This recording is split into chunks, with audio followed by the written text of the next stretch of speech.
O tapa veio tão rápido que não tive tempo de reagir.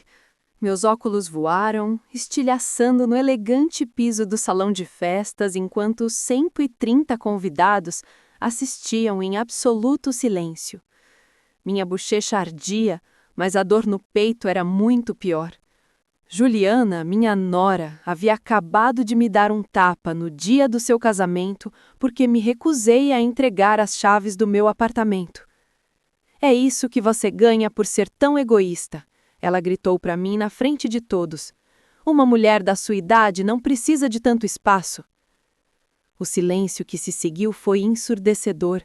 Ninguém se moveu para me ajudar enquanto me agachei, tremendo para pegar meus óculos quebrados. Alguns convidados desviaram o olhar, desconfortáveis. Outros sussurravam entre si, mas ninguém, absolutamente ninguém, ousou defender a pobre sogra idosa que havia acabado de ser publicamente humilhada. Meu filho Eduardo permaneceu imóvel, o olhar fixo no chão como se eu fosse invisível. Você não é mais bem-vinda aqui, Juliana continuou, alisando seu vestido de noiva impecável. Eduardo e eu precisamos da nossa privacidade para começar nossa nova vida. Seu apartamento seria perfeito para nós enquanto procuramos algo melhor. Suas palavras eram puro veneno. Por meses, eu havia suportado seus comentários condescendentes sobre minhas roupas gastas, meu carro velho, minha vida simples. Mas isso havia cruzado uma linha que nunca deveria ter sido tocada. Me levantei lentamente, sentindo todos os olhos sobre mim como punhais afiados. Lágrimas escorriam pelo meu rosto, mas por dentro, algo havia mudado para sempre. Aquele tapa não foi apenas um golpe físico, foi a gota d'água. Por anos, eu havia mantido um perfil baixo, vivendo com humildade e discrição. Eu tinha segredos que ninguém, nem mesmo meu próprio filho, conhecia. Memórias dos últimos meses começaram a bombardear minha mente enquanto caminhei lentamente em direção à saída. Lembrei-me de quando Juliana veio pela primeira vez ao meu apartamento há 2 anos. Seu rosto caiu quando viu minha casa modesta, meus móveis antigos, minha cozinha pequena. Sério? É aqui que a mãe do Eduardo mora? Ela havia perguntado a ele, voz alta o suficiente para eu ouvir. Daquele momento em diante, cada visita havia sido uma tortura silenciosa. Aurora, você deveria se mudar para um lugar menor, ela me disse há 3 meses, durante um jantar em família. Na sua idade, você não consegue manter um apartamento tão grande. Além disso, Eduardo e eu estamos pensando em ter filhos em breve. Vamos precisar de mais espaço. Suas palavras eram puro veneno. Por meses, eu havia suportado seus comentários condescendentes sobre minhas roupas gastas, meu carro velho, minha vida simples. Mas isso havia cruzado uma linha que nunca deveria ter sido tocada. Me levantei lentamente, sentindo todos os olhos sobre mim como punhais afiados. Lágrimas escorriam pelo meu rosto, mas por dentro algo havia mudado para sempre. Aquele tapa não foi apenas um golpe físico, foi a gota d'água. Por anos, eu havia mantido um perfil baixo, vivendo com humildade e discrição. Eu tinha segredos que ninguém, nem mesmo o meu próprio filho, conhecia. Memórias dos últimos meses começaram a bombardear minha mente enquanto caminhei lentamente em direção à saída. Lembrei-me de quando Juliana veio pela primeira vez ao meu apartamento há 2 anos. Seu rosto caiu quando viu minha casa modesta, meus móveis antigos, minha cozinha pequena. Sério? É aqui que a mãe do Eduardo mora? Ela havia perguntado a ele, voz alta o suficiente para eu ouvir. Daquele momento em diante, cada visita havia sido uma tortura silenciosa. Aurora, você deveria se mudar para um lugar menor, ela me disse há 3 meses durante um jantar em família. Na sua idade, você não consegue manter um apartamento tão grande. Além disso, Eduardo e eu estamos pensando em ter filhos em breve. Vamos precisar de mais espaço. Suas palavras eram puro veneno. Aquele tapa não foi apenas um golpe físico. Foi a gota d'água. O toque frio do ar-condicionado do salão contrastava drasticamente com o calor sufocante no meu peito. Minhas mãos tremiam enquanto procurava meu celular na minha bolsa preta gasta. Uma bolsa que eu usava há 5 anos. Não porque não podia comprar uma nova, mas porque havia aprendido a valorizar a praticidade sobre as aparências. Disquei um número que sabia de cor. Um número que não usava há mais de um ano, porque inocentemente esperava que nunca fosse necessário. Carlos, é a Aurora. Preciso que você venha ao Salão Royal Oaks imediatamente. Sim, agora mesmo. Traga os documentos que você sabe. É hora deles conhecerem a verdade. Minha voz tremia, mas havia uma firmeza nela que não sentia há muito tempo. Tem certeza, senhora Silva? Carlos perguntou com sua voz profissional, mas preocupada.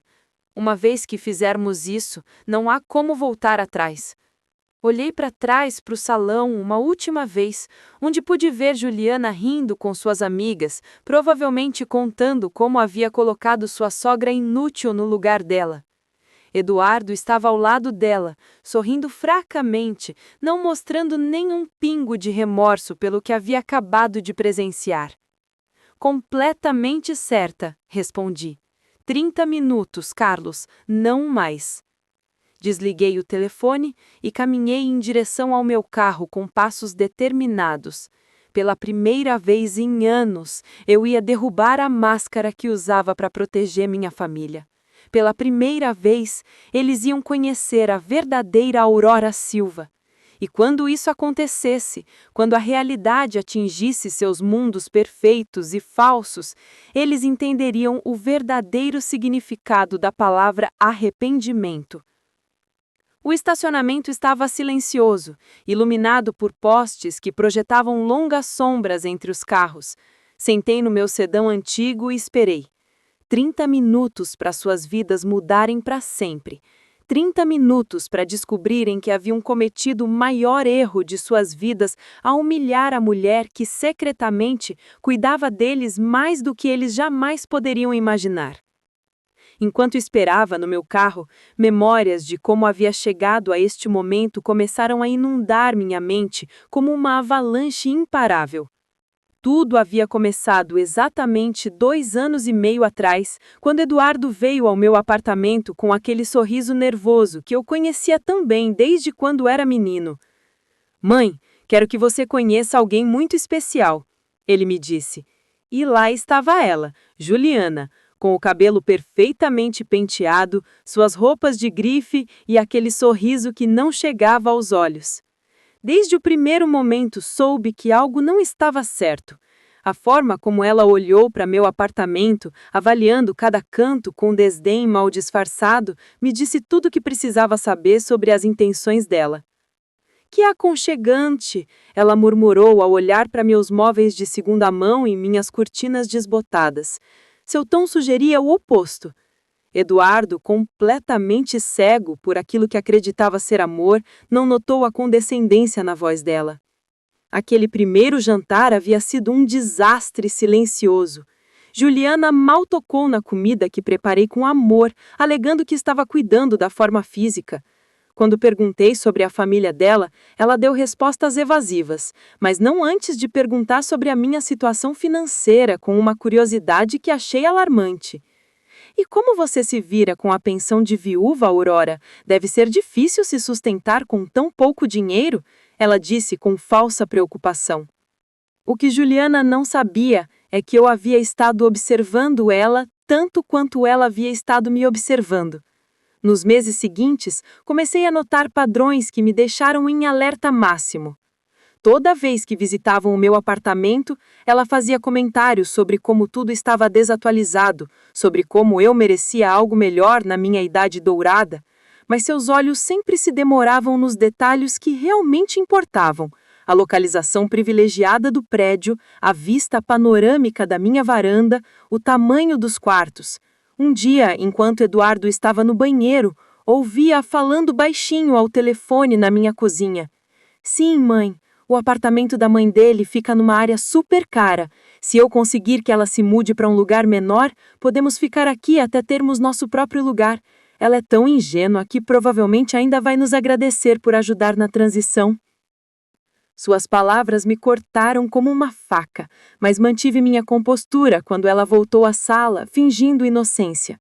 Daquele momento em diante, cada interação com Juliana se tornou uma performance cuidadosamente orquestrada de ambas as partes.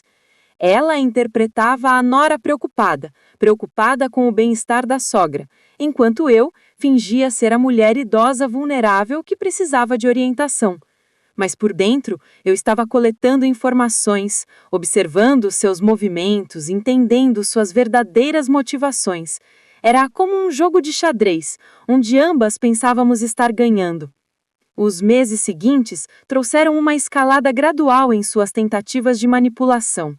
Primeiro, havia as sugestões sutis. Aurora, vi uns apartamentos lindos para pessoas da sua idade, com serviços completos e sem preocupações de manutenção. Depois, vieram as pressões mais diretas. Você não pode continuar morando sozinha na sua idade, é perigoso. E se você cair e ninguém descobrir por dias? Cada argumento era desenhado para fazer eu me sentir incompetente e desamparada. Eduardo, meu próprio filho, começou a ecoar as mesmas frases como um papagaio treinado. Mãe, Juliana está certa. Talvez fosse melhor você considerar se mudar para um lugar mais administrável. Ver ele se transformar gradualmente no fantoche daquela mulher foi mais doloroso do que qualquer insulto direto. O filho que criei com tanto amor e sacrifício agora me via como um obstáculo à sua felicidade. A campanha psicológica se intensificou depois que anunciaram o noivado. As visitas se tornaram mais frequentes, mas também mais tensas. Juliana havia começado a trazer revistas imobiliárias e folhetos de comunidades para idosos. Estou apenas explorando opções para você, Aurora. Quero ter certeza de que você tenha a melhor qualidade de vida possível, ela dizia, espalhando os materiais na minha mesa de centro como se fosse uma negociação comercial. Mas eu havia estado fazendo minha própria pesquisa. Uma tarde, quando saíram para resolver assuntos do casamento, decidi ligar para uma velha amiga que trabalhava no setor imobiliário. Amélia, preciso que você investigue algo para mim, disse a ela. Há um casal muito interessado no meu apartamento e quero saber mais sobre a real situação financeira deles. O que descobri me gelou até os ossos. Juliana e Eduardo estavam afundados em dívidas. O casamento que planejavam custava mais de R$ 200 mil, completamente financiado com cartões de crédito e empréstimos pessoais. O apartamento que alugavam estava à beira do despejo por falta de pagamento. Os carros de luxo que dirigiam eram financiados com prestações que não podiam pagar. Seu estilo de vida era uma fachada construída sobre dívidas sufocantes. Tudo começou a fazer sentido.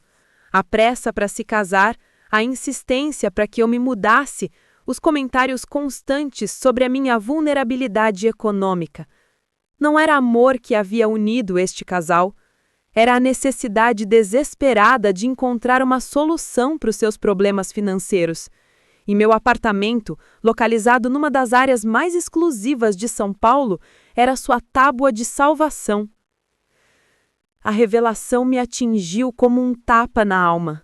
Meu filho, o menino que criei com valores de honestidade e trabalho duro, havia escolhido o caminho fácil da manipulação e do engano. Ele havia permitido que uma mulher ambiciosa o convencesse a ver sua própria mãe como um recurso a ser explorado, em vez de uma pessoa para ser amada e respeitada. Nas semanas que antecederam o casamento, suas tentativas se tornaram mais agressivas. Aurora, você não pode continuar sendo tão egoísta, Juliana me disse apenas 3 dias antes da cerimônia. Eduardo e eu sacrificamos tanto para este casamento.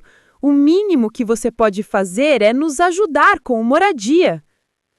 As palavras não usavam nem a máscara da falsa preocupação. Era uma exigência direta disfarçada de favor familiar.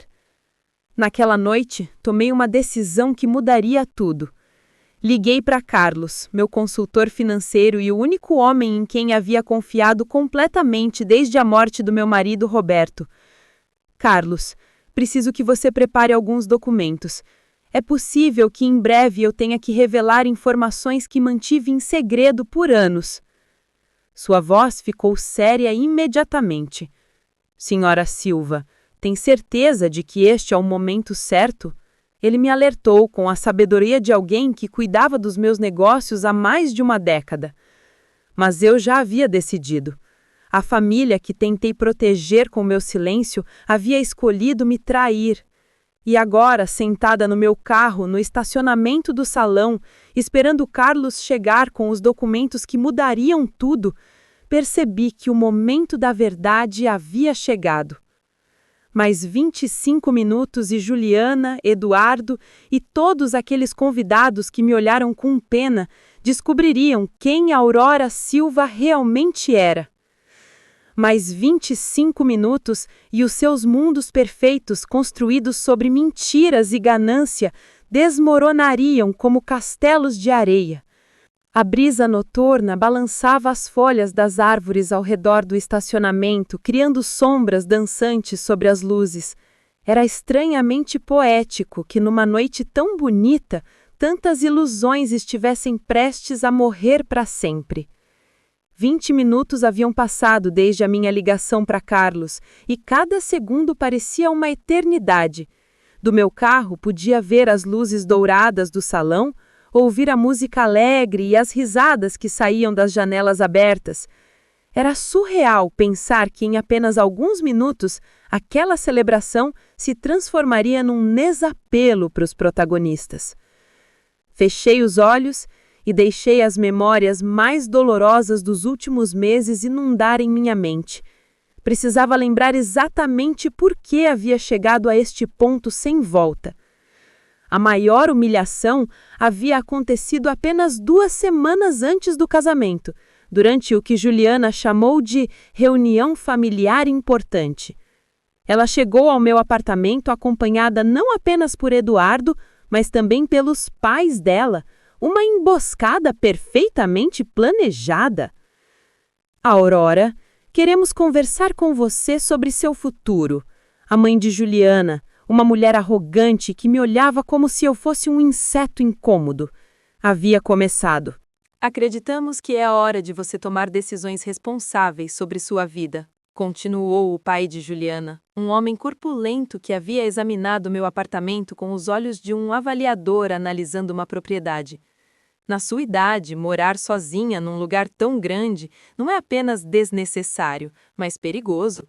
E se você tiver uma emergência médica e ninguém descobrir por dias? Suas palavras eram ensaiadas, perfeitas demais para serem espontâneas. Eduardo havia permanecido calado durante toda a conversa, acenando ocasionalmente como um fantoche bem treinado. Vê-lo ali, sentado ao lado de uma família que me tratava como um obstáculo, foi como assistir o filho que criei morrer diante dos meus olhos. Mãe, eles estão certos. Juliana e eu conversamos e achamos que seria melhor para todos se você se mudasse para um lugar mais apropriado para sua idade. Apropriado para minha idade? Repeti, sentindo a raiva começar a ferver dentro de mim. E quem decide o que é apropriado para mim?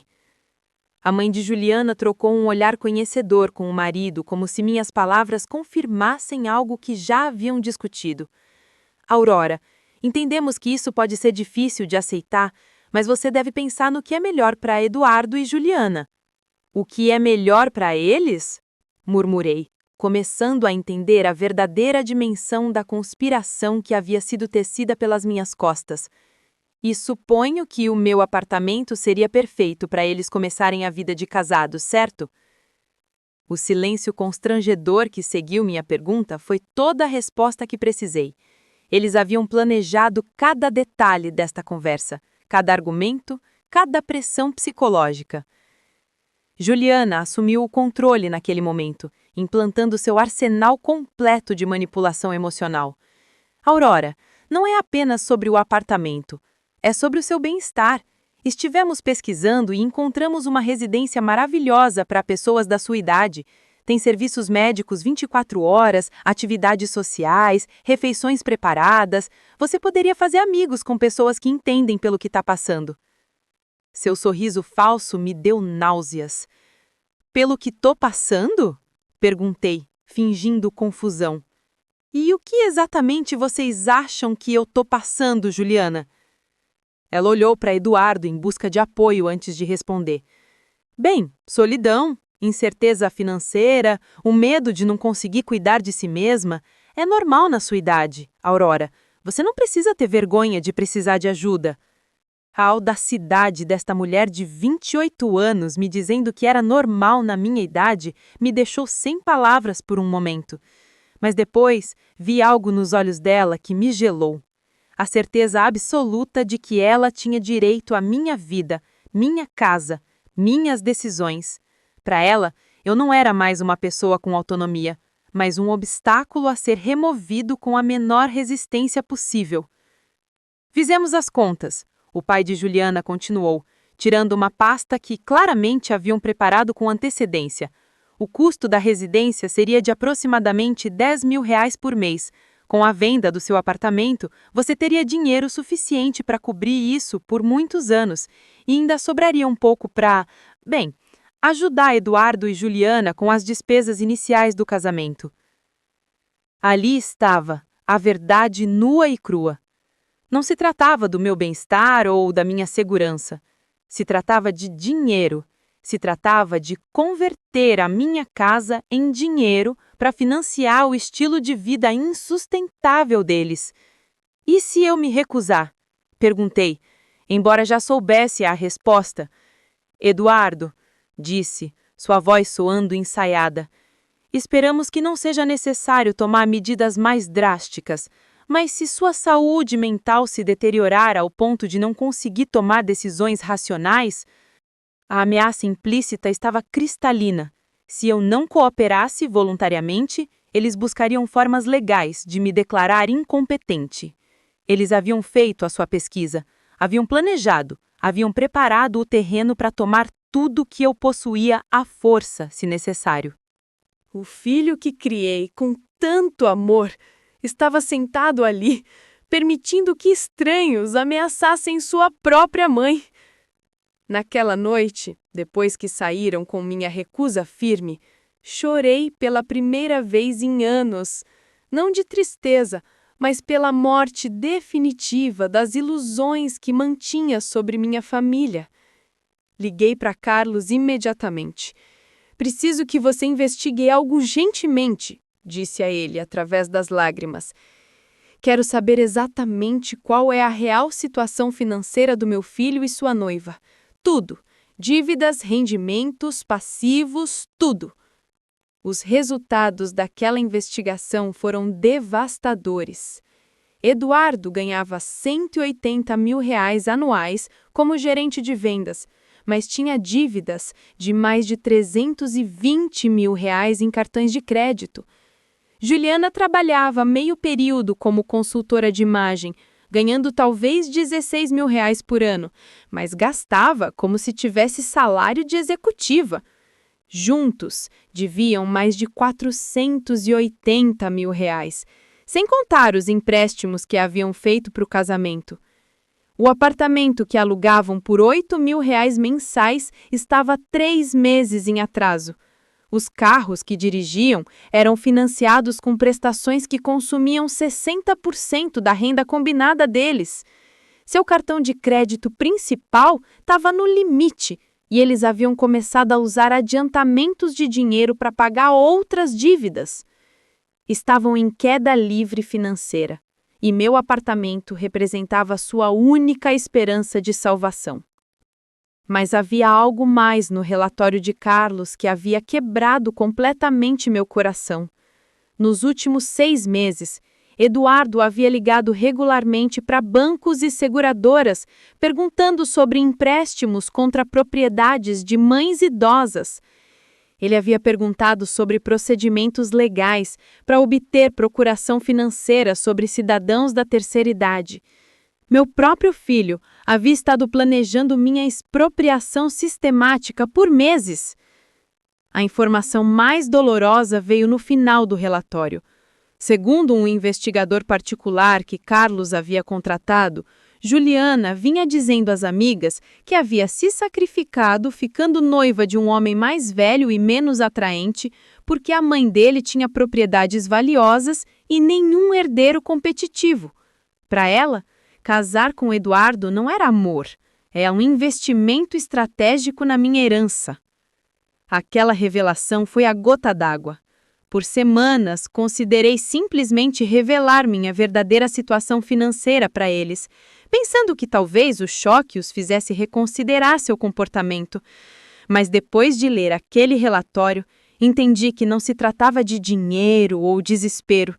Tratava-se de uma ganância pura e calculada que havia corrompido meu filho até ele ficar irreconhecível. Os dias que antecederam o casamento foram uma tortura. Cada telefonema de Eduardo era uma nova pressão para reconsiderar minha posição. Cada visita de Juliana incluía comentários venenosos sobre minha teimosia e egoísmo. Eles haviam começado a me tratar como se eu já fosse uma velha senil cujas opiniões não importavam. Na noite anterior ao casamento, Eduardo fez sua última tentativa. Mãe, amanhã é o dia mais importante da minha vida. Por favor, não estrague tudo, sendo difícil. Juliana só quer o melhor para todos nós. Suas palavras foram a confirmação final de que havia perdido meu filho para sempre. O homem que se casaria no dia seguinte não era mais o menino que criei com tanto amor e sacrifício. E agora, sentada no meu carro, esperando Carlos, percebi que tudo havia levado a este momento inevitável. Não se tratava de vingança ou crueldade, tratava-se de justiça. Tratava-se de mostrar a eles as consequências das suas ações. Tratava-se de ensinar que algumas linhas não deveriam ter sido cruzadas nunca. Mais 15 minutos e tudo mudaria para sempre. Minhas mãos tremeram quando disquei o número de José, meu vizinho do apartamento ao lado, um homem de 70 anos que havia sido testemunha silenciosa de todas as visitas tensas dos últimos meses. José, é a Aurora. Preciso pedir um favor muito importante, disse, minha voz tremendo. Você poderia ir ao meu apartamento e trazer a pasta marrom da segunda gaveta da minha escrivaninha? Sim, agora mesmo. É urgente. José havia sido como um irmão para mim desde que Roberto faleceu, e sabia que podia confiar nele sem que fizesse perguntas. Enquanto esperava, lembrei da conversa que tive com José apenas uma semana antes. Ele havia testemunhado da varanda dele quando Juliana chegou com um avaliador imobiliário sem me avisar.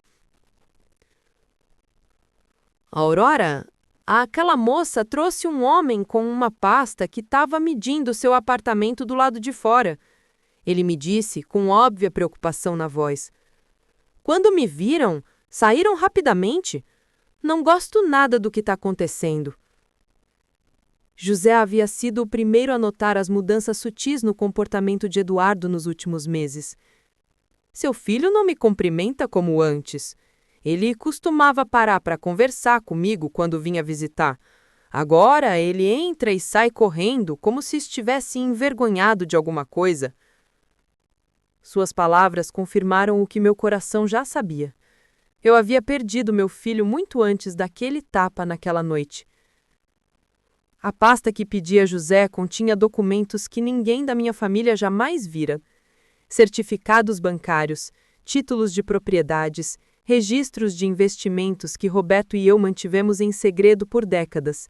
Documentos que provavam que a viúva pobre, vivendo de uma pensão modesta, na verdade era uma mulher com recursos suficientes para mudar vidas com uma decisão. 10 minutos depois, José apareceu no estacionamento com a pasta nas mãos. Aurora, o que está acontecendo? Você parece muito chateada, perguntou ao me entregar os documentos. Expliquei brevemente o que havia acontecido no salão e vi seu gosto endurecer a cada detalhe. Aquela mulher é uma víbora, murmurou. Eu sempre soube. José, em alguns minutos, um homem chamado Carlos vai chegar. Quando você ouvir, diga que eu estou esperando ele aqui. E, José, depois desta noite, muitas coisas vão mudar. E eu quero que você saiba que você sempre foi como família para mim. Os olhos dele se encheram de lágrimas enquanto acenava. Você também é família para mim, Aurora. Faça o que tiver que fazer. Quando José voltou para o prédio, abri a pasta e comecei a revisar documentos que não olhava há meses. O primeiro era um extrato bancário mostrando um saldo de R$ 21.600.000 numa conta de investimentos.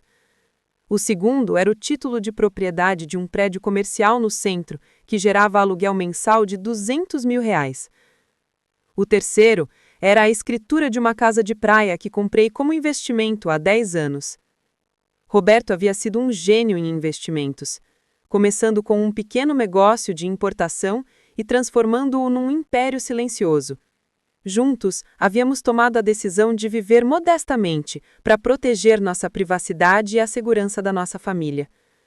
Riqueza visível atrai problemas. Riqueza invisível te dá poder. Nunca imaginei que teria que usar esse poder contra meu próprio filho. Cada documento naquela pasta representava anos de trabalho duro e decisões inteligentes. A floricultura, onde trabalhava 3 dias por semana, não era porque precisava do dinheiro, mas porque gostava de me manter ativa e conectada à comunidade. O carro velho que dirigia não era por causa de limitações econômicas, mas porque havia aprendido que ostentação desnecessária só traz problemas. Meu apartamento, aquele que Juliana tanto cobiçava, era na verdade a propriedade menos valiosa do meu portfólio. Eu o havia comprado não pelo valor econômico, mas pelas memórias que guardava. Era onde Roberto e eu passamos nossos últimos anos juntos, onde planejamos nosso futuro, onde ele faleceu nos meus braços após uma corajosa batalha contra o câncer. Mas havia algo mais naquela pasta que mudaria tudo para o Eduardo e Juliana. Nos últimos 3 anos, desde que meu filho começou a ter problemas financeiros, eu vinha pagando secretamente muitas de suas dívidas. Os pagamentos de cartão de crédito que ele achava que vinham de bônus do trabalho, na verdade saíam da minha conta. O desconto especial no aluguel que ele havia negociado com o proprietário era dinheiro que eu transferia mensalmente. Sem Eduardo saber, eu vinha subsidiando seu estilo de vida irresponsável por anos. O apartamento luxuoso em que morava, o carro que dirigia, até algumas das despesas do casamento que estava acontecendo naquele exato momento haviam sido possibilitadas pelo meu apoio financeiro secreto. Eu pensava que estava ajudando meu filho através de um período difícil, sem perceber que estava financiando sua transformação numa pessoa que não reconhecia. Os registros bancários mostravam transferências mensais totalizando R$ 18.000 que mantiveram o navio afundando da vida financeira de Eduardo flutuando. Dinheiro que ele pensava vir de bônus do trabalho ou restituições de impostos, quando na realidade era sua mãe tentando desesperadamente protegê-lo das consequências de suas decisões irresponsáveis. A ironia era devastadora. Enquanto Juliana me humilhava por ser um fardo econômico para o futuro casamento deles, eu era literalmente a única razão pela qual eles podiam pagar aquele casamento. Enquanto planejavam me despojar do meu apartamento para resolver seus problemas financeiros, eu vinha resolvendo esses problemas em segredo por anos. Fechei a pasta e olhei em direção ao salão mais uma vez. As luzes ainda brilhavam. A música ainda tocava, os convidados ainda celebravam, mas em menos de 5 minutos, Carlos chegaria com os documentos finais que eu precisava. Em menos de 5 minutos, começaria o processo de cortar todos os fios financeiros que usei para proteger um filho que escolheu me trair. Isso não é vingança, lembrei a mim mesma. Isso é justiça. É sobre ensinar que ações têm consequências, que ganância tem um preço, que família não é algo que se vende por conveniência econômica. Eu pensava que estava ajudando meu filho através de um período difícil, sem perceber que estava financiando sua transformação numa pessoa que não reconhecia.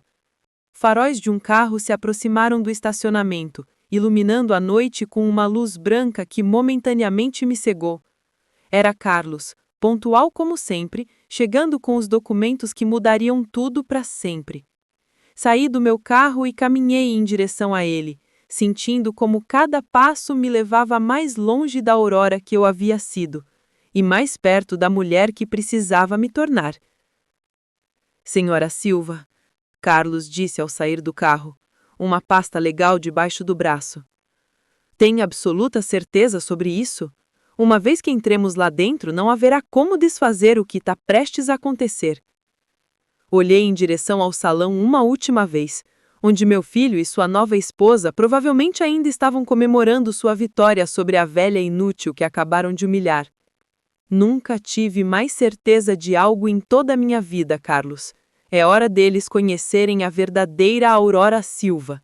Carlos abriu sua pasta sob a luz do estacionamento e começou a me mostrar os documentos que havia preparado com sua eficiência característica. Senhora Silva, aqui está a ordem de suspensão imediata de todas as transferências bancárias que vinha fazendo em nome de Eduardo Silva, disse, apontando para o primeiro papel.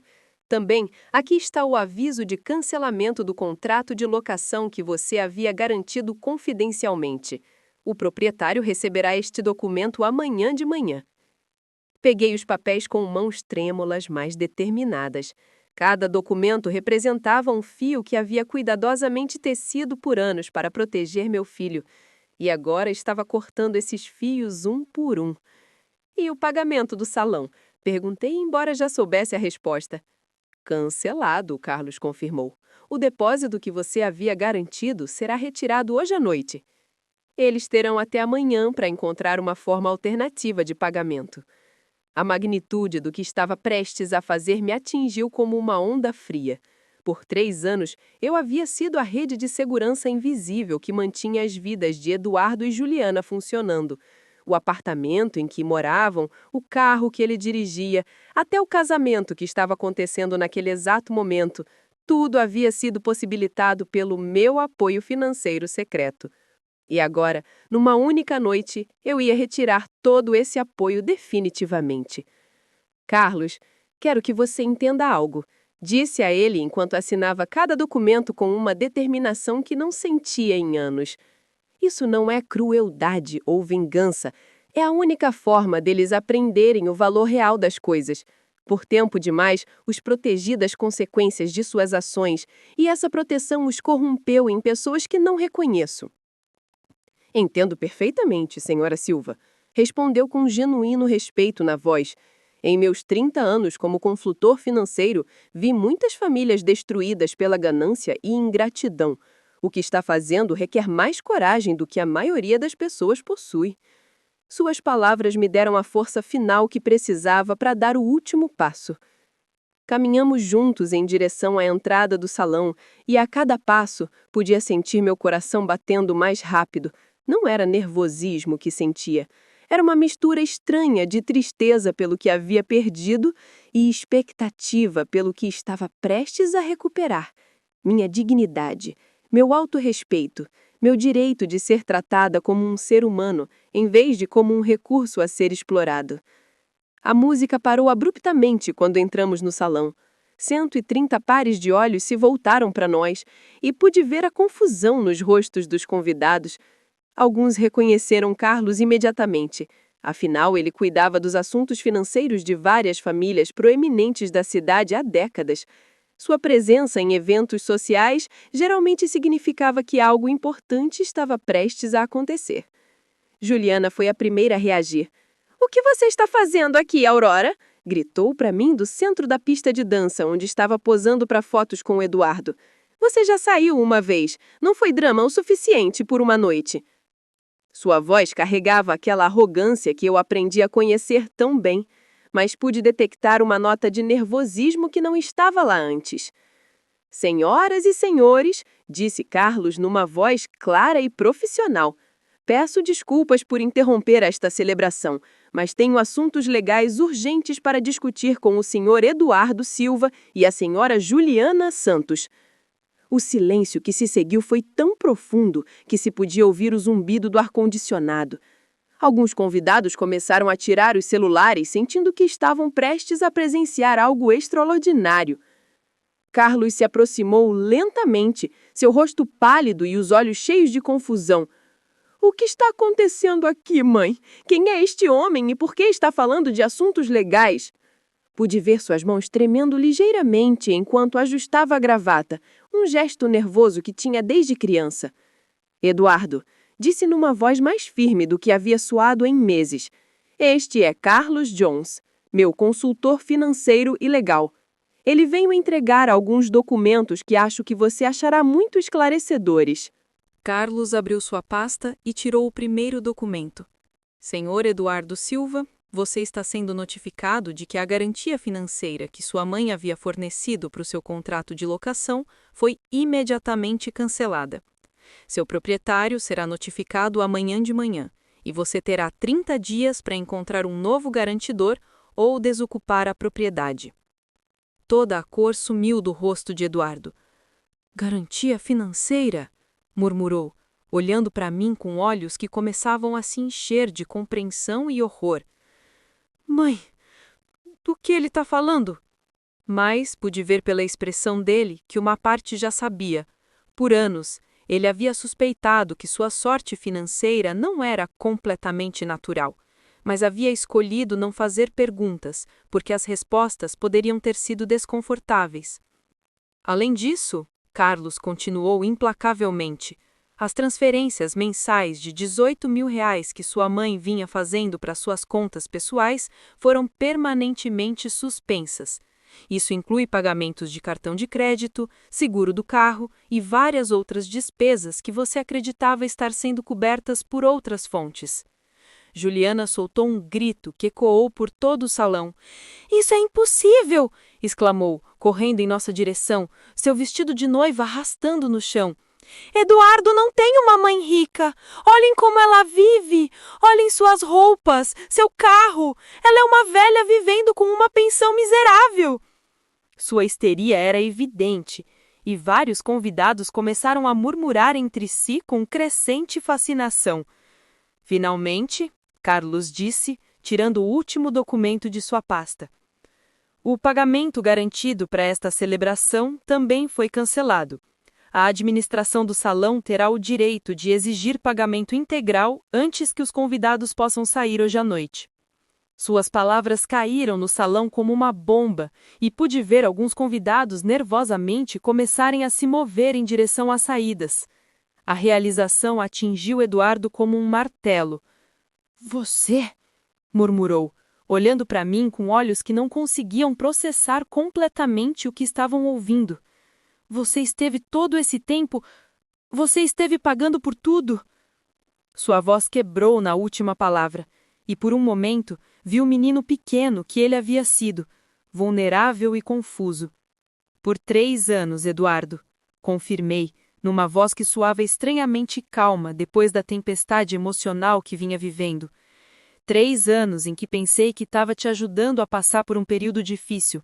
3 anos em que acreditava que eventualmente você se recuperaria e se tornaria o homem que eu criei.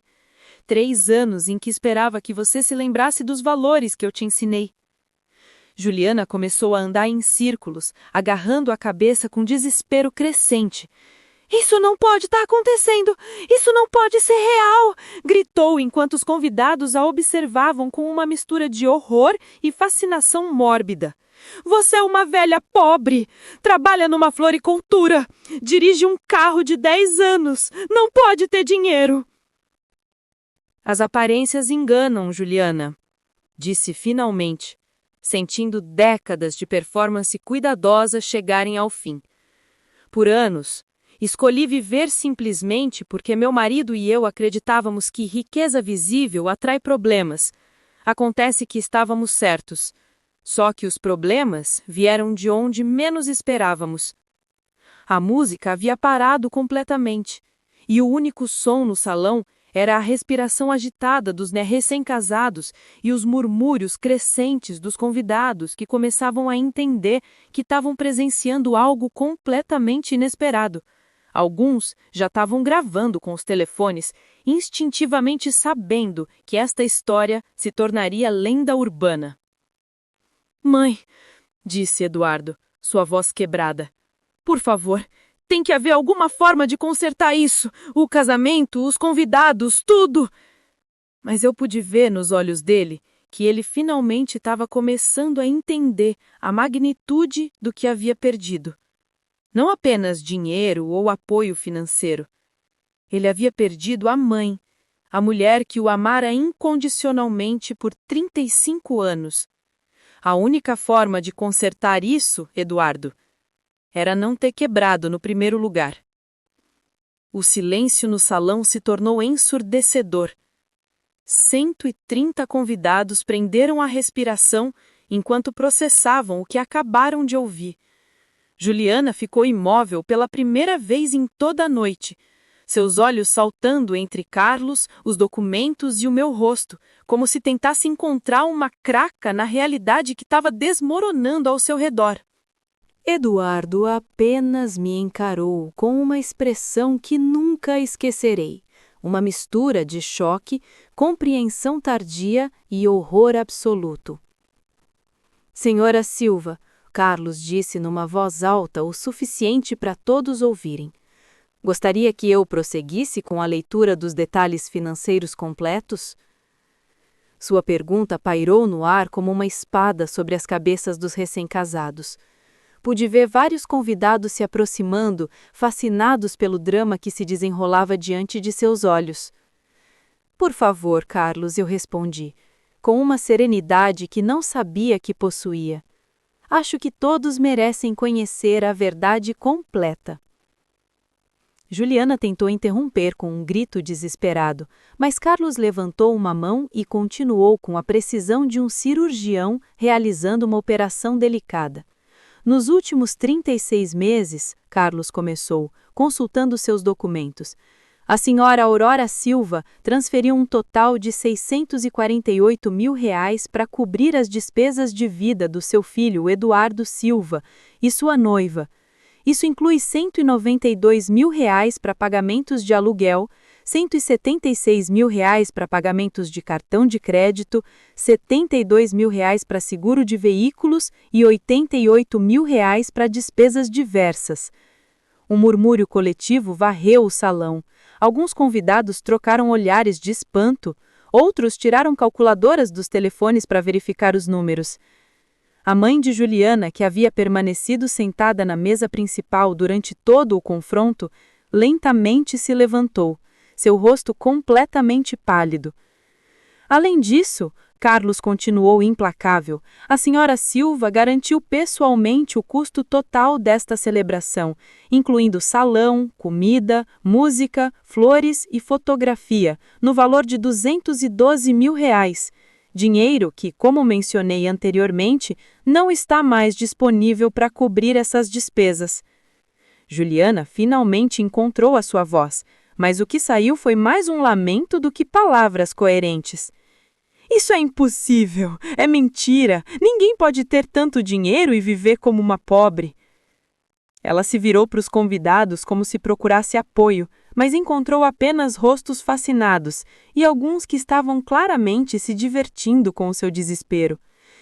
"Minha querida Juliana", disse eu, com uma calma que contrastava dramaticamente com a sua histeria, "você acabou de aprender uma lição muito valiosa sobre julgar pessoas pelas aparências. Por anos, escolhi viver simplesmente porque meu marido, Roberto, e eu valorizávamos a privacidade acima da ostentação. Acontece que foi uma decisão muito sábia." Eduardo finalmente reagiu, aproximando-se de mim com passos hesitantes. "Mãe, por favor, tem que haver uma explicação, tem que haver uma forma de resolver isso. Você não pode simplesmente... Você não pode destruir minha vida assim." Sua voz quebrou na última palavra, e por um momento senti uma pontada de dor maternal que quase me fez vacilar. "Destruir sua vida?" repeti, sentindo a raiva começar a ferver dentro de mim novamente. "Não foi sua esposa que me deu um tapa na frente de 130 pessoas? Não foi você que ficou parado sem dizer uma palavra enquanto eu estava sendo humilhada? Não foi você que planejou me despojar da minha casa? A verdade das minhas palavras ressoou no salão como sinos de igreja. Vários convidados acenaram, claramente lembrando da cena que havia iniciado todo este drama. Alguns até tinham vídeos nos telefones do tapa que Juliana me deu, evidência digital da crueldade que havia desencadeado esta revelação. Mas isso era diferente, Eduardo murmurou, embora sua voz não tivesse convicção. Nós não sabíamos, não entendíamos. Pensávamos que você realmente precisava de ajuda. As desculpas dele soaram patéticas até para ele mesmo, e pude ver alguns convidados trocando olhares de desprezo. Não sabiam? Perguntei, minha voz se elevando pela primeira vez em toda a noite. Não sabiam que estavam planejando uma emboscada familiar para me pressionar a vender minha casa? Não sabiam que tinham trazido um avaliador imobiliário sem o meu conhecimento? Não sabiam que estavam investigando formas legais de me declarar incompetente se eu não cooperasse? A cada pergunta, a postura de Eduardo encolhia.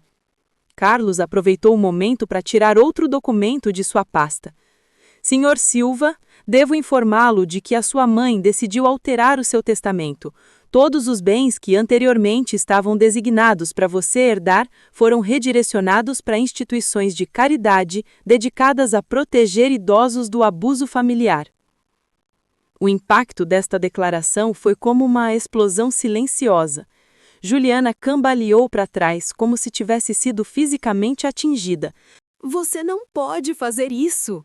Gritou, sua máscara de compostura finalmente caindo completamente. Somos sua família. Eduardo é seu único filho. Você não pode deserdar ele por causa de uma briga idiota. Uma briga idiota? Repeti, deixando as palavras pairarem no ar carregado de tensão. É assim que você descreve uma conspiração familiar para despojar uma velha da sua casa? É assim que justifica dar um tapa na mãe do seu marido no próprio dia do casamento? Minha voz havia se tornado gelada e pude ver alguns convidados se encolherem. O pai de Juliana, que havia permanecido calado durante todo o confronto, finalmente se aproximou com uma expressão de pânico mal disfarçado. Senhora Silva, acho que todos estamos um pouco alterados pelas emoções do dia. Talvez pudéssemos discutir isso em particular quando as coisas se acalmarem um pouco. Seu tom era de um homem que acabara de perceber que havia apostado no cavalo errado. Não há nada para discutir em particular, respondi firmemente. Tudo o que tinha para dizer foi dito aqui, na frente das mesmas pessoas que testemunharam minha humilhação. Vocês escolheram tornar isso público, então minha resposta será pública. As cabeças dos convidados se moviam entre nós como se assistissem a uma partida de tênis, absorvidos em cada troca. Carlos fechou sua pasta com um estalo seco que ecoou por todo o salão. Senhora Silva, todos os documentos foram entregues e explicados. Os efeitos legais começarão imediatamente. Ele se virou para Eduardo e Juliana com uma expressão profissional, mas não sem uma certa satisfação. Sugiro que contatem seus próprios consultores legais e financeiros o mais rápido possível. Juliana finalmente desabou. Ela literalmente caiu numa cadeira próxima e começou a chorar com soluços descontrolados que ecoaram pelo salão. Tudo está arruinado, tudo o que planejamos, tudo pelo que trabalhamos, está tudo destruído. O vestido de noiva dela, antes impecável, estava agora amassado e manchado de lágrimas. Não, disse, aproximando-me dela pela primeira vez desde o tapa. O que está destruído são as mentiras, a ganância e a falta de respeito. O que está destruído é a ilusão de que se pode tratar pessoas como objetos e esperar que não haja consequências. Parei na frente dela, forçando-a a olhar para cima. Isso é o que acontece quando se confunde bondade com fraqueza. Eduardo foi até a sua esposa e colocou uma mão trêmula no ombro dela. Juliana, Temos que encontrar uma forma de consertar isso. Tem que haver algo que possamos fazer. Mas mesmo enquanto falava, pude ver em seus olhos que ele sabia que era tarde demais. Algumas pontes, uma vez queimadas, não podem ser reconstruídas.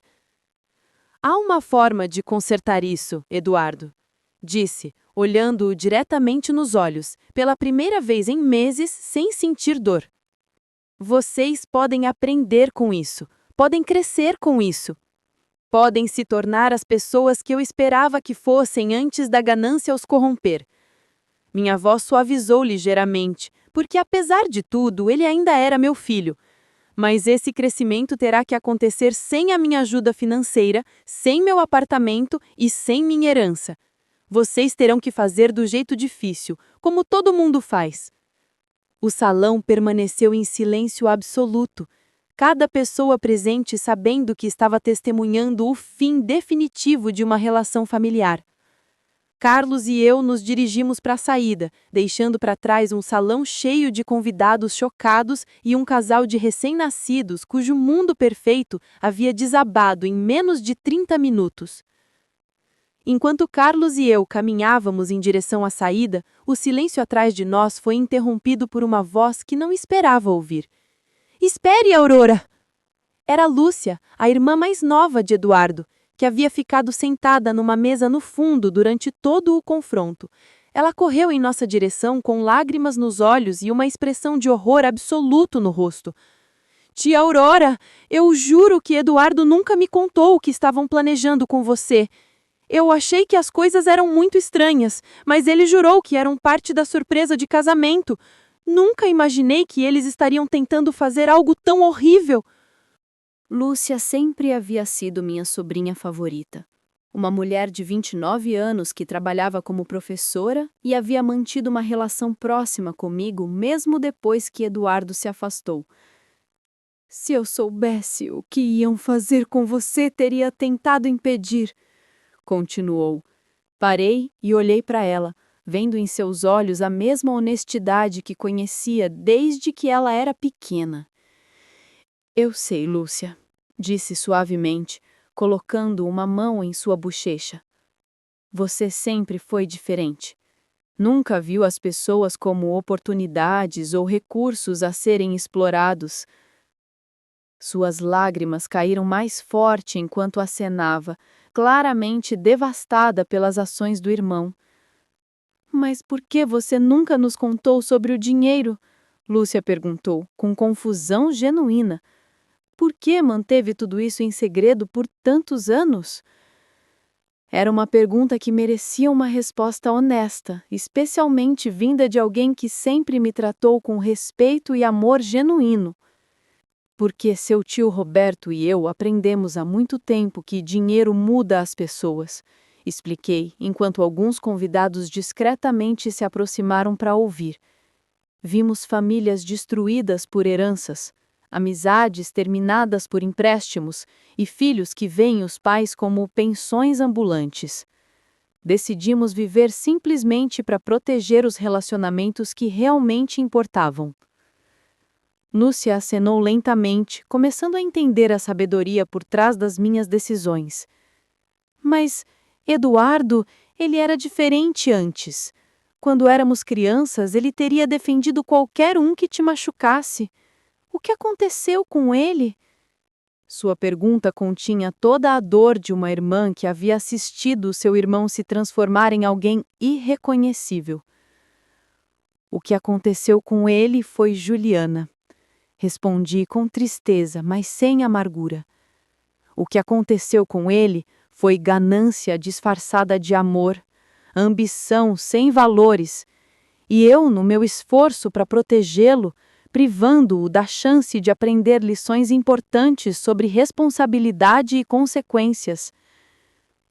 Minha resposta ressoou pelo salão onde os convidados ainda estavam absorvidos em cada palavra. Carlos havia respeitosamente ficado de lado durante essa troca, mas agora se aproximou e murmurou algo no meu ouvido. Senhora Silva, o gerente do salão está se aproximando. Parece que já descobriu sobre o cancelamento do pagamento garantido. De fato, pude ver um homem corpulento, de terno, caminhando em nossa direção com vários papéis nas mãos e uma expressão muito séria. Senhora Silva, o gerente disse numa voz tensa, acabo de receber um aviso de cancelamento de pagamento que é altamente irregular. O contrato para esta celebração está garantido até amanhã de manhã. Pode explicar o que está acontecendo aqui? Sua presença adicionou uma nova camada de realidade imediata à crise que eu havia acabado de desencadear. Senhor Martínez, eu respondi, lembrando seu nome das conversas que tivemos quando secretamente organizei o pagamento do casamento. A garantia financeira que eu forneci para essa celebração foi revogada devido às circunstâncias extraordinárias que vieram à tona hoje à noite. Fiz um gesto em direção a Eduardo e Juliana, que permaneciam no centro do salão como estátuas de desespero.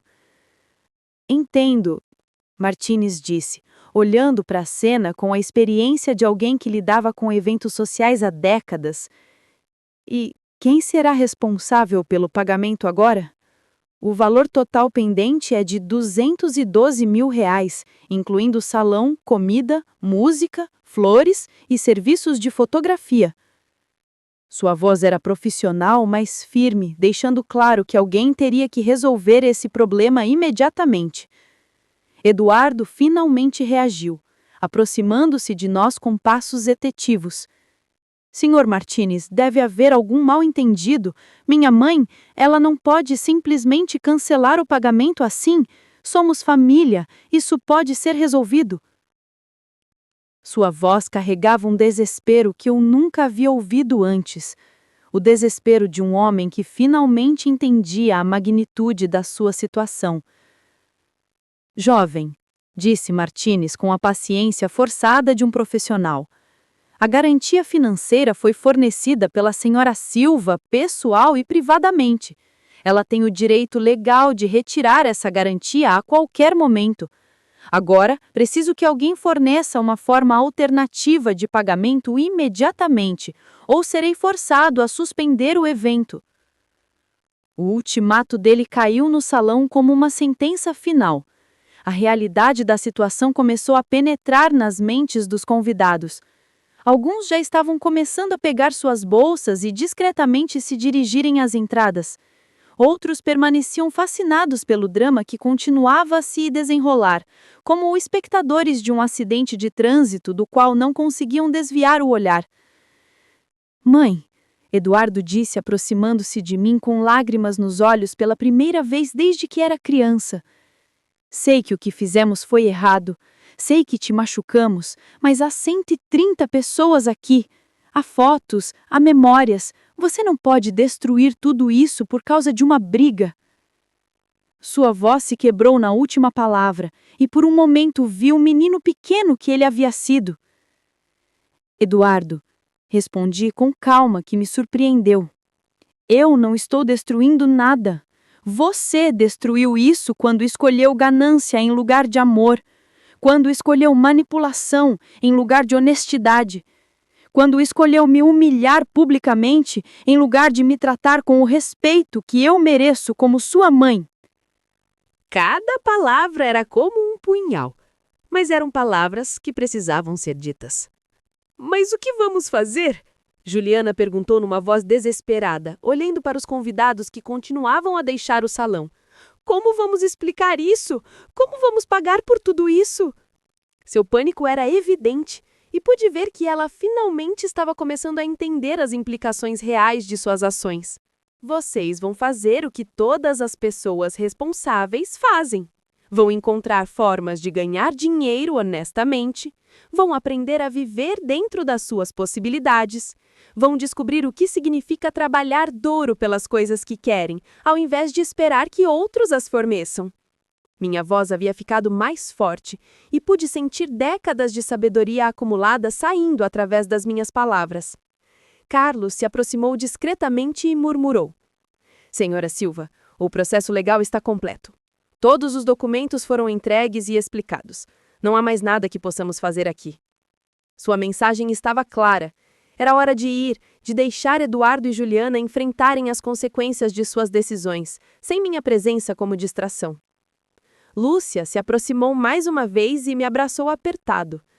Tia Aurora, quero que saiba que sempre terá meu respeito e meu amor, não importa o que aconteça com Eduardo. E você sempre terá os meus, Lúcia, respondi, retribuindo o abraço. Lembre-se desta noite quando tomar decisões importantes na sua vida.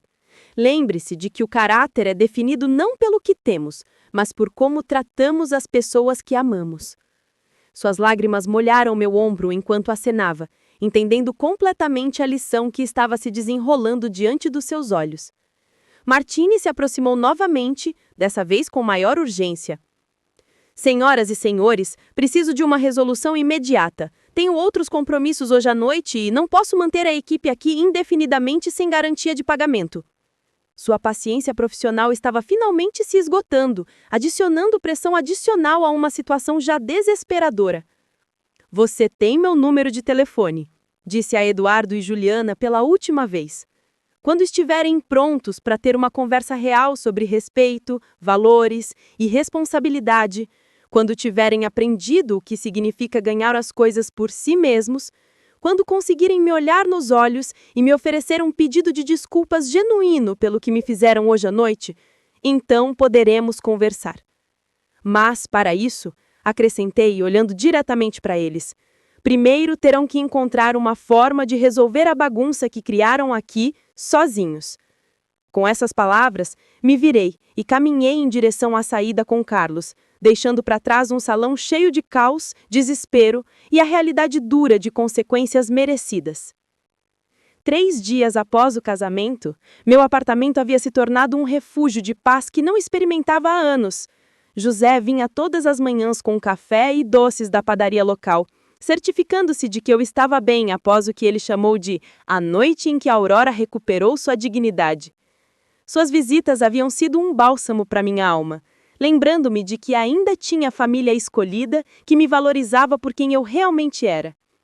O telefone havia tocado incessantemente por esses 3 dias. Eduardo ligou 37 vezes, deixando mensagens que evoluíram da raiva inicial para súplicas desesperadas. Juliana enviou 14 mensagens de texto, cada uma mais histérica que a anterior. Os pais dela apareceram na minha porta 2 vezes, exigindo que eu consertasse a bagunça que havia causado, mas mantive minha posição com uma calma que surpreendeu até a mim mesma. Carlos chegou naquela manhã com notícias que, embora esperadas, eram devastadoras em seu escopo completo. Senhora Silva, recebi relatórios de todas as frentes. Eduardo e Juliana foram despejados do apartamento ontem de manhã. O salão iniciou procedimentos legais para recuperar os R$122 mil devidos. Seus cartões de crédito foram cancelados por falta de pagamento. E onde estão morando agora? Perguntei, embora uma parte de mim já soubesse a resposta.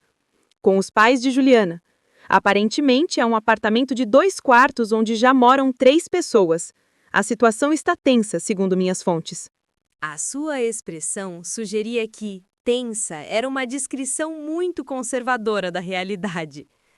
Naquela tarde, enquanto regava minhas plantas na varanda, vi um carro familiar estacionar na frente do prédio. Era a Lúcia, mas dessa vez não estava sozinha.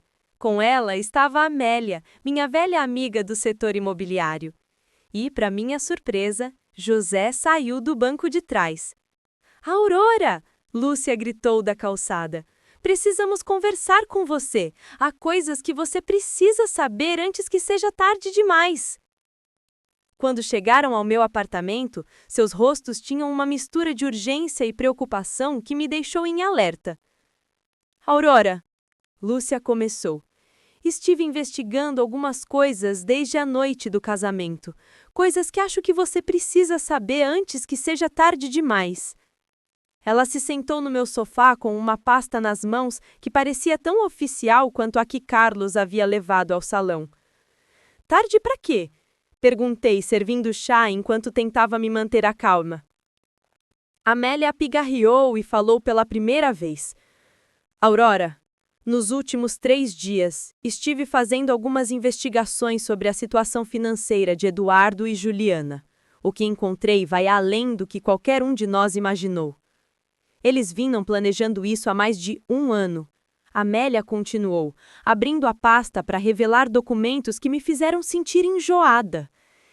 Encontrei evidências de que Juliana vinha consultando advogados especializados em casos de competência mental de idosos. Eles tinham um plano detalhado para te declarar legalmente incompetente e ganhar controle sobre todas as suas propriedades. José, que havia permanecido em silêncio até então, se inclinou para frente com uma expressão grave. Aurora, há mais. Naquela noite, depois que você saiu do salão, eu ouvi Juliana falando ao telefone com alguém. Ela estava dizendo que a velha havia arruinado tudo, mas que eles ainda tinham o plano B. Suas palavras enviaram um arrepio pela minha espinha. Plano B? Repeti, sentindo meu estômago se apertar com uma mistura de medo e raiva. Lúcia pegou minha mão e a apertou suavemente. Tia Aurora, eles vêm dizendo a todos que você ficou senil, que a cena no casamento foi evidência de que você perdeu o contato com a realidade. Estão construindo um caso para que um juiz declare que você não pode cuidar dos próprios negócios. A magnitude da traição se expandiu diante de mim como uma ferida infectada. Não bastava ter me humilhado publicamente, ter planejado me despojar da minha casa, ter conspirado contra mim por meses. Agora estavam tentando usar a minha resposta justificada à crueldade deles como evidência de incompetência mental. Era uma maldade que superava qualquer coisa que eu havia imaginado possível. Mas isso não é tudo, Amélia acrescentou, sua voz tremendo. Descobri que Juliana vem espalhando rumores na vizinhança sobre o seu comportamento errático. Ela visitou vários dos seus vizinhos, sugerindo que eles deveriam relatar qualquer coisa preocupante que observassem sobre você. A natureza sistemática da campanha de difamação me deixou sem fôlego. Carlos, que havia voltado para nossa reunião agendada, entrou no apartamento naquele momento e encontrou a atmosfera espessa de tensão. Senhora Silva, vejo que já descobriu sobre algumas das manobras recentes, disse. Sua expressão estava mais séria do que eu havia vira. Tenho algumas notícias adicionais que confirmam o que seus amigos descobriram. Eduardo apresentou uma petição preliminar ontem. Ele está solicitando que um tribunal avalie sua competência mental baseado no que ele chama de comportamento irracional e decisões financeiras erráticas. Ele forneceu declarações juramentadas de várias testemunhas que estavam presentes no casamento. Declarações juramentadas? Perguntei, sentindo a raiva começar a substituir o choque. Que tipo de declarações? Carlos consultou seus papéis antes de responder. Declarações descrevendo o seu surto emocional injustificado contra um jovem casal inocente. Declarações caracterizando suas decisões financeiras como vingativas e destrutivas. Declarações sugerindo que você perdeu a capacidade de tomar decisões racionais. Lúcia apertou minha mão mais forte. Tia Aurora, eles convenceram vários dos convidados do casamento a assinar declarações. A maioria deles não entende realmente o que estava acontecendo naquela noite. Eles só viram uma velha atacando um recém-casado. Sua voz continha toda a frustração de alguém que tinha visto a verdade, mas se sentia impotente para fazê-la prevalecer. Mas temos boas notícias também. José interveio com um sorriso que contrastava dramaticamente com a gravidade da situação.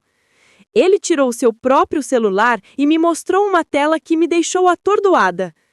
José, o que é isso? Perguntei, olhando para o que parecia ser um vídeo de mídia social com milhares de visualizações. Aurora, lembra que vários convidados estavam gravando naquela noite? Bem, alguns desses vídeos se tornaram virais. As pessoas não estão vendo uma velha senil atacando um casal inocente. Elas estão vendo uma mulher digna, revelando a verdade sobre anos de abuso e manipulação. Amélia se inclinou para olhar o telefone também. Aurora, os comentários nesses vídeos são esmagadores a seu favor.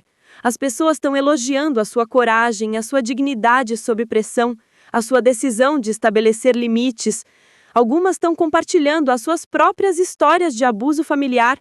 Você se tornou um símbolo de resistência contra a exploração de idosos. Carlos acenou em aprovação. Esta resposta pública será inestimável se o caso for para o tribunal. É difícil argumentar que alguém é mentalmente incompetente quando milhares de pessoas estão aplaudindo a lógica e justiça de suas ações. Seu sorriso profissional havia retornado, sugerindo que talvez a batalha legal não fosse tão unilateral quanto eu inicialmente temera. Mas há algo mais que você precisa saber, disse, tomando uma decisão que vinha considerando pelos últimos 3 dias. Se Eduardo e Juliana querem jogar este jogo, se querem transformar isso numa batalha legal pública, então vão descobrir exatamente com quem estão mexendo. Me levantei e caminhei até minha escrivaninha, onde havia estado preparando minha própria pasta de documentos. Por esses 3 dias, estive em contato com vários advogados especializados em abuso de idosos. Estive documentando tudo. As visitas intimidadoras, as ameaças implícitas, a conspiração para me despojar da minha propriedade, até o tapa que Juliana me deu. Tirei fotografias de minha bochecha inchada, tiradas imediatamente após o casamento, evidência médica da agressão física. Se eles querem guerra, continuei com uma determinação que não sentia há décadas. Terão guerra. Mas será uma guerra travada nos meus termos, com meus recursos e com a verdade do meu lado. Além disso, acrescentei com um sorriso que surpreendeu até a mim mesma, decidi fazer algo que deveria ter feito anos atrás. Vou contar minha história completa publicamente. Vou mostrar ao mundo exatamente o que acontece quando ganância se disfarça de amor familiar. O ambiente se encheu de uma nova energia, a energia de pessoas que sabiam que a justiça estava do seu lado e que tinham os recursos para fazê-la prevalecer. 6 meses após aquela noite que dividiu minha vida num antes e depois, me encontrei sentada no estúdio de televisão mais importante da cidade, esperando começar a entrevista que contaria minha história completa para todo o país. O programa Histórias de uma Vida havia entrado em contato com Carlos depois que os vídeos do casamento acumularam mais de 8 milhões de visualizações nas redes sociais. Minha história havia se tornado um símbolo nacional de resistência contra abuso de familiares de idosos. A jornalista Catarina Dias, uma mulher respeitada por sua integridade profissional, revisava suas anotações enquanto os técnicos faziam os ajustes finais de iluminação. Senhora Silva, ela me disse com um sorriso caloroso. Quero que você saiba que você inspirou milhares de pessoas com sua coragem. Recebemos centenas de cartas de telespectadores que viveram situações similares. Durante esses 6 meses, muitas coisas haviam mudado. O caso legal que Eduardo e Juliana tentaram construir contra mim desmoronou espetacularmente quando Carlos apresentou evidências de sua conspiração para me declarar incompetente. Não só perderam o caso, como foram multados por frivolidade legal e ordenados a pagar meus honorários advocatícios, que totalizaram R$ 180 mil. A falência que se seguiu foi rápida e devastadora. Eduardo havia perdido o emprego quando seu empregador soube do escândalo público.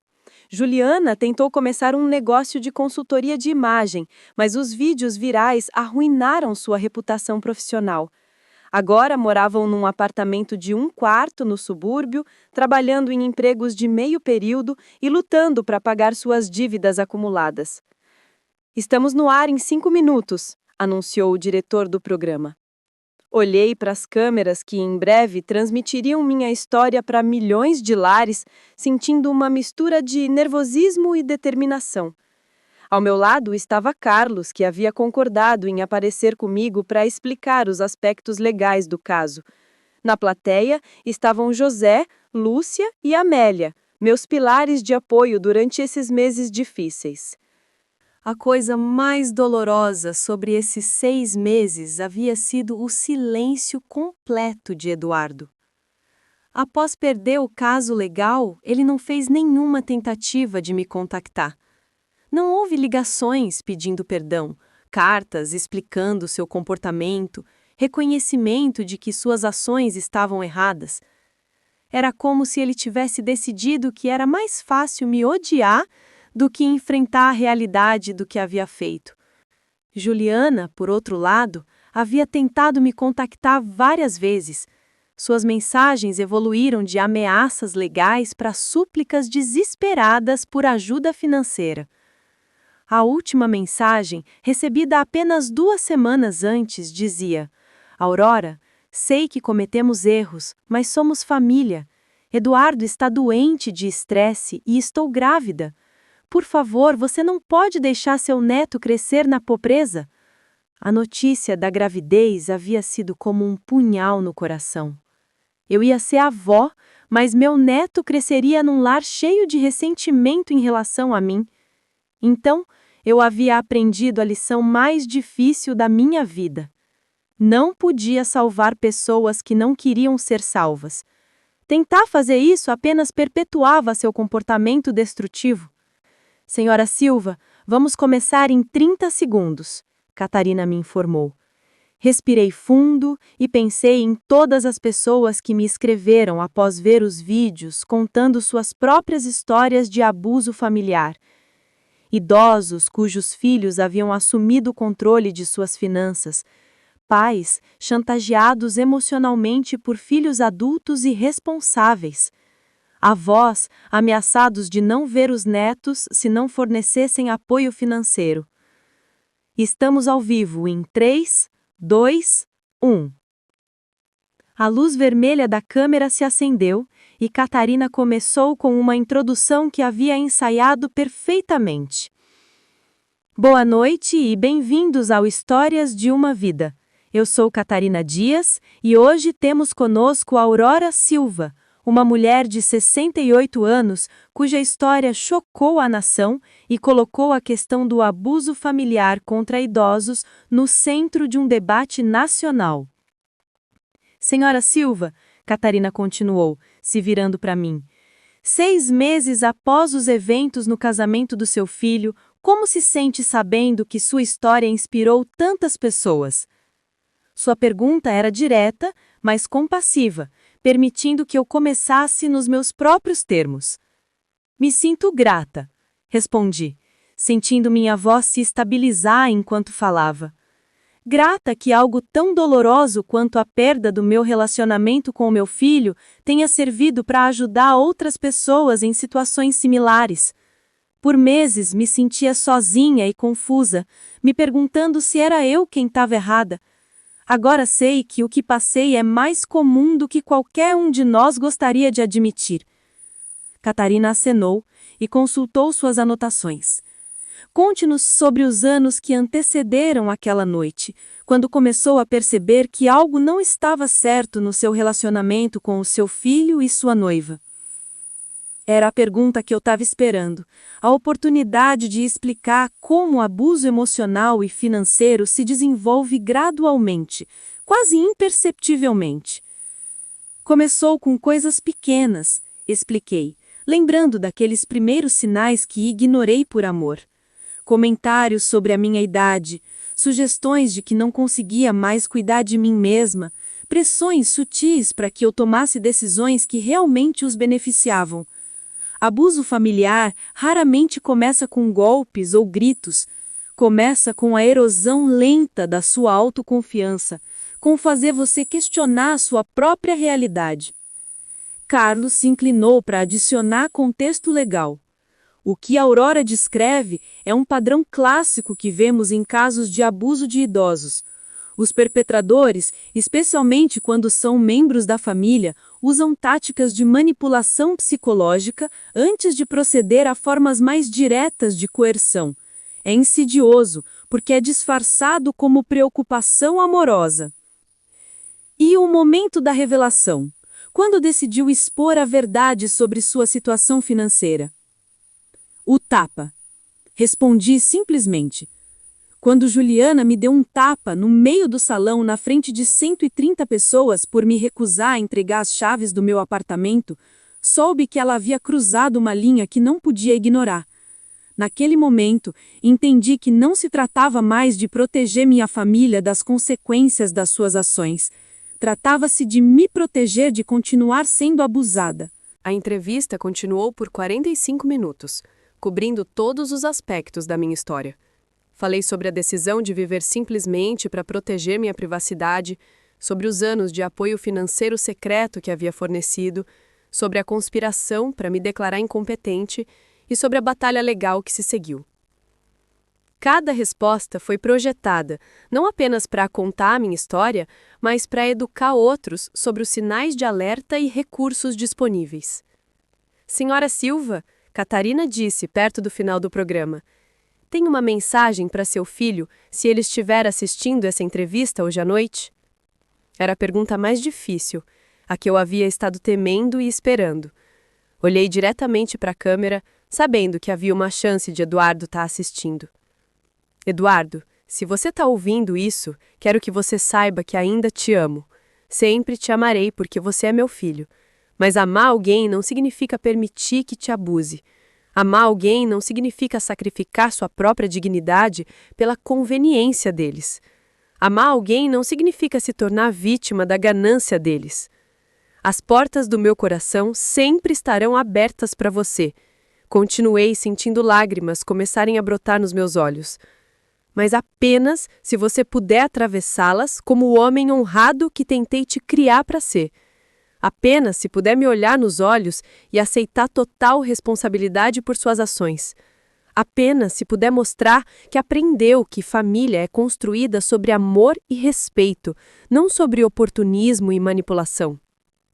E, para todas as pessoas assistindo isso que reconhecem a sua própria história na minha, quero que saibam que têm o direito de ser tratadas com dignidade, não importa a sua idade. Tem o direito de tomar suas próprias decisões sobre o seu dinheiro, sua casa, sua vida. Tem o direito de estabelecer limites com membros da família que as tratam mal e tem o direito de buscar ajuda quando esses limites são violados. Quando as câmeras se desligaram, o estúdio irrompeu em aplausos da equipe produtora. Catarina me abraçou com lágrimas nos olhos. Aurora, essa foi uma das entrevistas mais poderosas que eu já fiz. Vai mudar vidas. Carlos acenou orgulhoso, sabendo que havíamos conseguido algo maior que ganhar um caso legal. Naquela noite, enquanto dirigia de volta para o meu apartamento com José, Lúcia e Amélia, me senti mais em paz do que estivera em anos. Havia contado a minha história, havia defendido a minha verdade e havia usado a minha dor para ajudar outros. Não importava o que o futuro reservasse com Eduardo, sabia que eu tinha feito a coisa certa. Aurora, Lúcia disse do banco de trás, estou tão orgulhosa de você. Transformou a pior experiência da sua vida em algo que vai proteger milhares de pessoas. Suas palavras ressoaram no meu coração enquanto chegávamos em casa. O apartamento que Juliana uma vez cobiçara agora realmente parecia um lar de novo. Não porque eu tinha ganho uma batalha legal, mas porque finalmente havia aprendido a me valorizar o suficiente para exigir o respeito que merecia. Havia descoberto que, às vezes, a única forma de salvar um relacionamento é estar disposta a perdê-lo. E, enquanto me preparava para dormir naquela noite, sabia que eu tinha dado o maior exemplo da minha vida, que nunca é tarde demais para se defender, que nunca é velho demais para exigir dignidade, e que o amor verdadeiro, às vezes, requer as decisões mais difíceis. Minha história havia terminado, mas minha vida estava começando novamente. 2 anos se passaram daquela noite que dividiu a minha vida num antes e depois. Enquanto escrevo essas linhas, estou sentada na mesma varanda onde costumava regar minhas plantas e refletir sobre as humilhações silenciosas que pensava ter que suportar por amor maternal. Como o mundo parece diferente quando se encontra finalmente a coragem de colocar um preço na própria dignidade. A manhã começou como tem sido nos últimos 18 meses, com uma ligação de Carmen, a coordenadora da Fundação Aurora Silva para a Proteção de Idosos. Sim, decidi usar meu nome para a organização benefícia que fundei com parte da minha herança redirecionada. Aurora, temos 23 novos casos essa semana, Carmen me informou com aquela mistura de tristeza e determinação que caracteriza quem trabalha nessa área. Todos padrões similares. Filhos adultos pressionando pais idosos por propriedades ou dinheiro. Cada caso que chega à minha mesa é como olhar num espelho do passado. Ontem revisei o arquivo de uma mulher de 72 anos, cuja filha convenceu a vender a casa por seu próprio bem, só para descobrir que o dinheiro financiou um negócio fracassado e umas férias na Europa. Anteontem, foi um homem de 69 anos, cujos gêmeos o chantagearam emocionalmente. Se não nos emprestar R$200 mil, nunca mais verá seus netos. A ironia não me escapa. Transformei minha pior experiência pessoal no propósito de vida mais significativo. A Fundação ajudou mais de 400 idosos a recuperar o controle das suas finanças, das suas propriedades e, mais importante, da sua autoestima.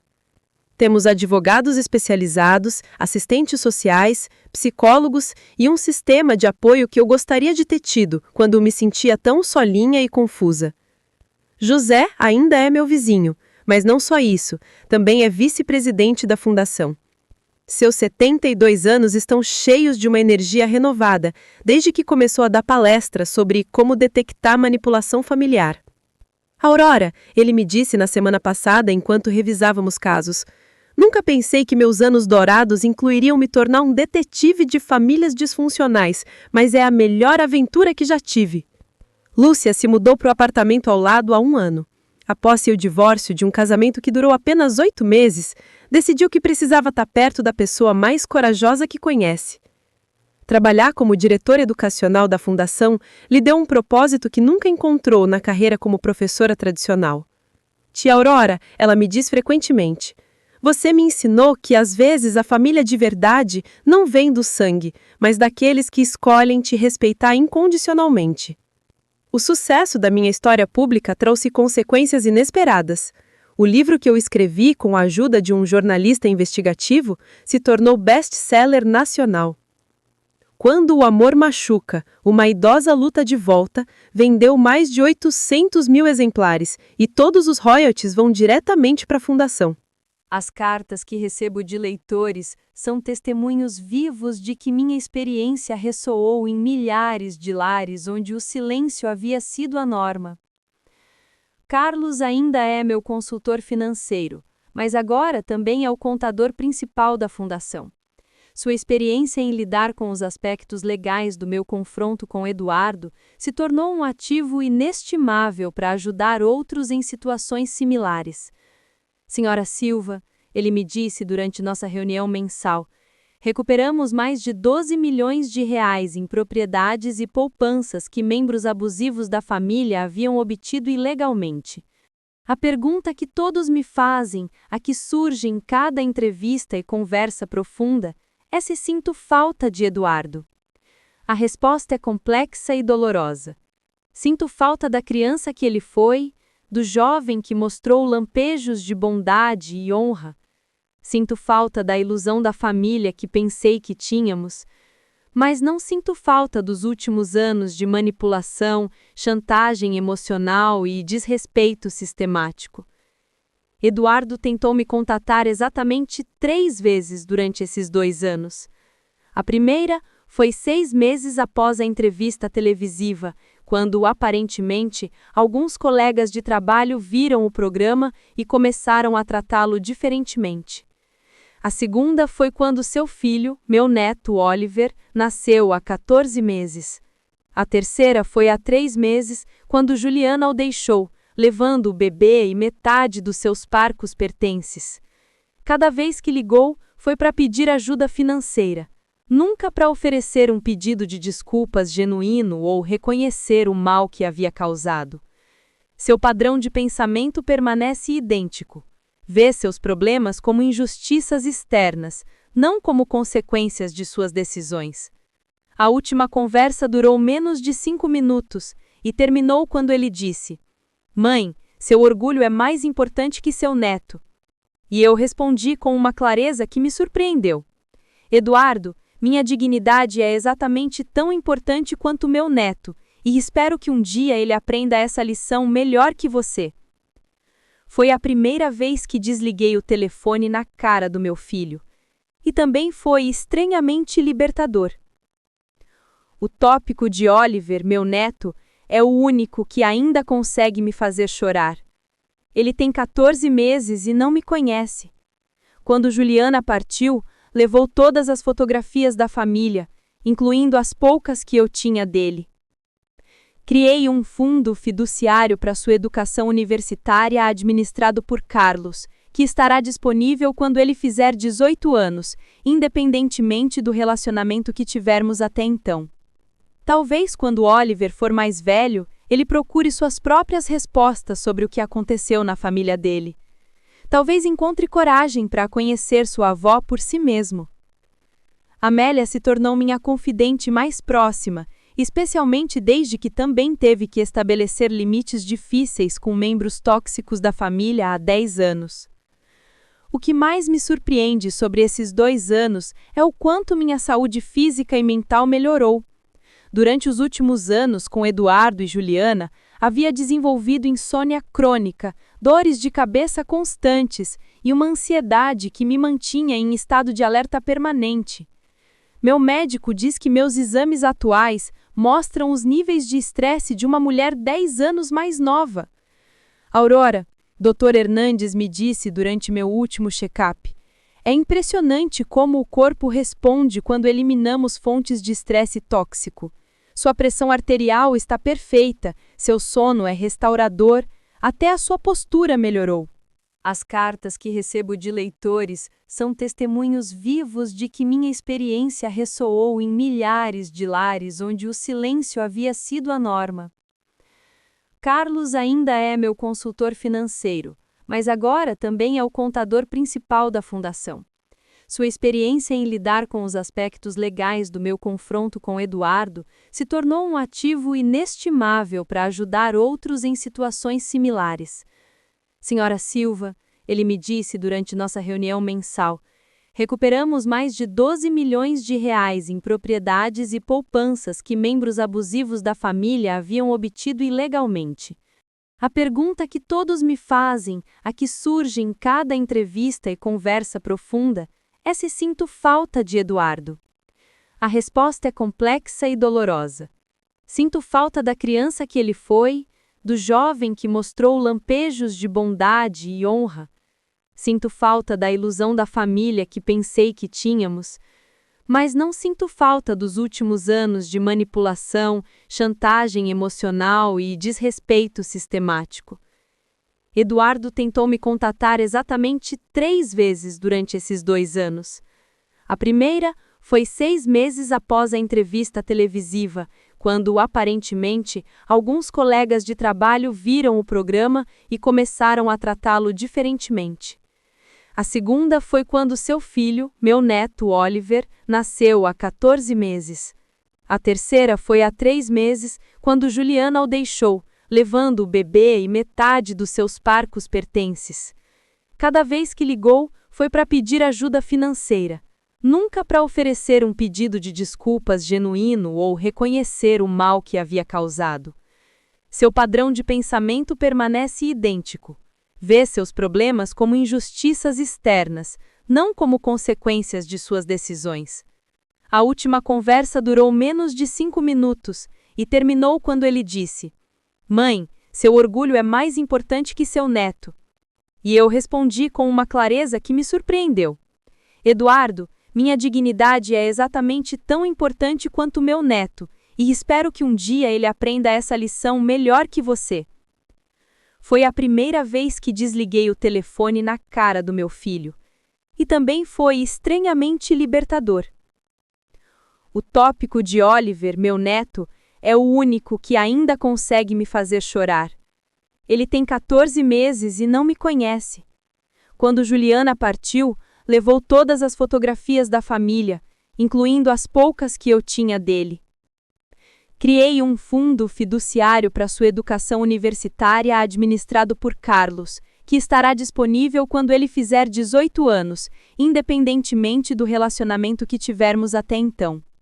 Talvez quando Oliver for mais velho, ele procure suas próprias respostas sobre o que aconteceu na família dele. Talvez encontre coragem para conhecer sua avó por si mesmo. Amélia se tornou minha confidente mais próxima, especialmente desde que também teve que estabelecer limites difíceis com membros tóxicos da família há 10 anos. O que mais me surpreende sobre esses 2 anos é o quanto minha saúde física e mental melhorou. Durante os últimos anos, com Eduardo e Juliana, havia desenvolvido insônia crônica, dores de cabeça constantes e uma ansiedade que me mantinha em estado de alerta permanente. Meu médico diz que meus exames atuais mostram os níveis de estresse de uma mulher 10 anos mais nova. Aurora, Dr. Hernandes me disse durante meu último check-up, é impressionante como o corpo responde quando eliminamos fontes de estresse tóxico. Sua pressão arterial está perfeita, seu sono é restaurador, até a sua postura melhorou.